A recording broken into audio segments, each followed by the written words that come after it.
Hey guys, welcome back to Glam Finds, and I'm here with a new and indie. Typically I do 3 fragrances, but one of these fragrances is actually getting released the day that I post this video. And I have a sample of it, so I wanted to talk about it. So from the house of Nose of Gatsby, which I have their discovery set right here, and I will eventually go through all of them, but I wanted to go through this one first just so you guys have the opportunity. New release. It's Mirage, and this is the sample right here, and I like this. This is definitely niche. So here's the card that comes with it. Nose of Gatsby Mirage. It tells you all the information on the back, so I'm going to read it to you. So I'm not going to read the whole thing, but the notes are frankincense, suede, saffron, vetiver, heart, papyrus, labdanum, and ancient book. And it is the 12th fragrance from the Nose of Gatsby. I smelled a fragrance from them that they sent to Glamcation this last summer. I'm hoping that they eventually make an appearance at Glamcation, possibly this year. But the first thing you smell when you smell this fragrance is it just kind of smells like an old book. So the fact that they put ancient book in the notes is kind of funny because I guess they got exactly what they were going for.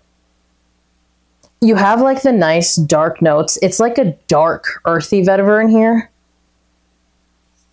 Like you're gonna smell that papyrus note, which is, again, I would have thought a little bit hard to get.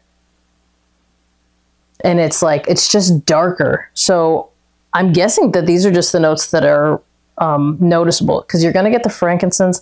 I'm not getting a ton of saffron, all honesty, but like the dark, almost like bitterness of frankincense, but the kind of like the darkness of frankincense, a little bit of that suede, definitely kind of like an earthy, dirty vetiver, and that book, like an old book, ancient book, as you will. Yeah, I'm getting it. And like for you that are into like the niche, something that's different, I like this one. For you guys, I think people know, because I think that there is kind of a demand for fragrances that have kind of like the old book smell. I think a lot of us actually like those. I have smelled several in the past. I really like this. And here's the thing. I think there was some sprayed on this card when I opened it, because as soon as I opened it, I was like, this package smells really good.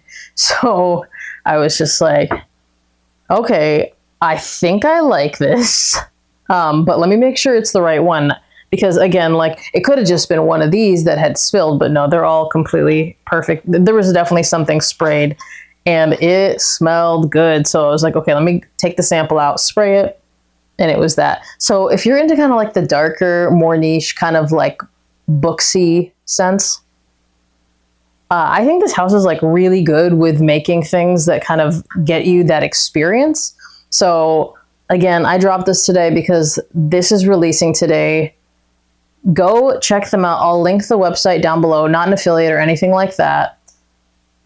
While I am here, let's go ahead and talk about the other new release. I've had this for like at least a month, but I really like it because, again, you guys know I'm in my kind of gourmand era. From the house of Tomavicci, it's Tomavicci Xanat. I really like this bottle. I have Ange Noir, and I really like that one. I feel like it has like a nice, really nice apple note to it, a little bit of darkness, but it also has enough freshness for someone like me to be able to feel like I can rock it pretty much year round. This has that really nice caramel and vanillic feel, has a little bit of chocolate, it has coffee. My skin doesn't pull the coffee. It has brown sugar, vanilla, coffee, dark chocolate, tonka, benzoin, and musk. The tonka, benzoin, and musk are definitely like kind of the backbone of this. But really what you're going to smell is a really nice vanilla with like a creamy chocolate. Again, my skin doesn't really pull the coffee. The muskiness is ever present, and strangely enough, you actually will smell the brown sugar specifically if you're looking for it. So every time I like hold this but I don't smell the coffee. I really just don't. Maybe I'm overlooking it, but The other notes I smell, I mean, again, tonka, benzoin, and musk, they're kind of like just that background. Front and center, vanilla, 100%. And then like a nice creamy chocolate. Almost like a milky chocolate with a really nice brown sugar. This is definitely one for gourmand lovers. Which is funny because I would have never in the past considered myself one, but this last year I started really diving into gourmands. So the minute that this one released, I immediately purchased it. His next fragrance was already released, and that is gonna be on my to-buy list the minute it drops because it is ultra gourmand, and I am definitely digging the notes of that one. But if you're really into like vanillas and chocolatey fragrances, definitely check out Xanat. I think it might be sold out right now, but you can, I'll still link it down below so you can put yourself down for a notification. I think he sold out of this one probably faster. Not the fastest out of all his. I think his oud fragrance might have sold out the fastest, but maybe second fastest. His releases tend to go pretty quickly, but I know it should be back in stock fairly soon. Definitely check out this one. And again, if you're into kind of like woody, kind of niche book smelling fragrances, something kind of dark, a little earthy, you got to check out Mirage from Nose of Gatsby. Again, I really like that one. I'm going to wear it this weekend, especially if it rains, because I feel like this is like the perfect rainy day fragrance. Like that's what I smell immediately when I smell this. If you've tried either one of these houses, comment down below. As always, remember to like this video if you liked it. Be subscribed to my channel. Hit that notification bell to get notified when I drop another video. And I'll see you guys in the next one. Bye.